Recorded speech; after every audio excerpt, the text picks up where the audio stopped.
Tabled before lawmakers for the first reading on May 4th, the 2023 Finance Bill, which seeks to amend various laws, is being met with opposition.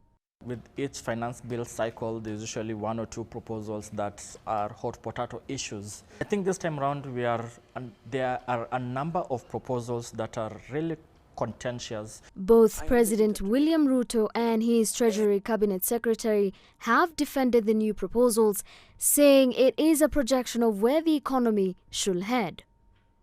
Every other tax that I have put, it is reasoned out. And by the way, I sat in this room with every ministry, every PS, myself, with my team, to interrogate the budget, because I have to own up and take responsibility for everything that this government does. The 2023 Finance Bill proposes a raft of tax changes, mostly geared towards expanding the tax base and raising revenues. It comes as President Ruto's government seeks to meet its ambitious first budget of $26.2 billion for the year 2023-2024. Budget, my friend, we are using is Uhuru's budget.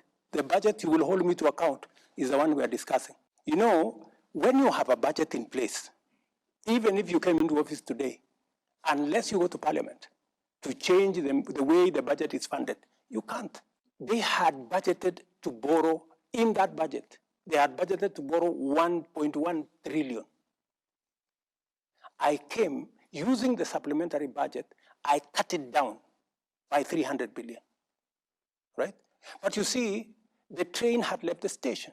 Some of the changes in the bill include a tax hike of 30 to 35% for persons earning monthly income above $500,000 Kenyan shilling.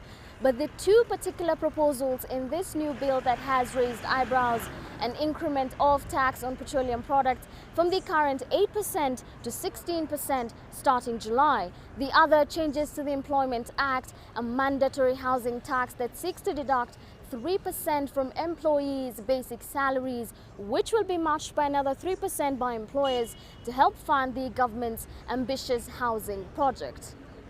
Opposition leaders and labour unions alike have rejected the housing tax proposal, as much as it's capped at 5,000 Kenyan shillings, just about $36. Both, now threatening industrial action, have since moved to urge parliamentarians not to adopt the 2023 Finance Bill, as concerted push from the ruling party in the House to have the bill passed edges on. Government, when it came into power, they said that they will see the cost of living reduced.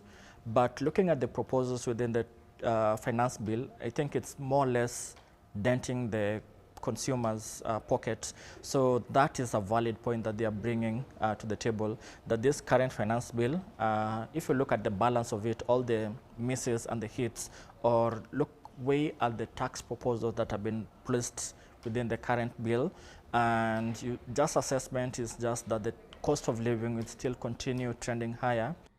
Kenyans have until May 20th to submit their memoranda on the finance bill set by the National Assembly. Najma Abdirizak, CGTN, Nairobi.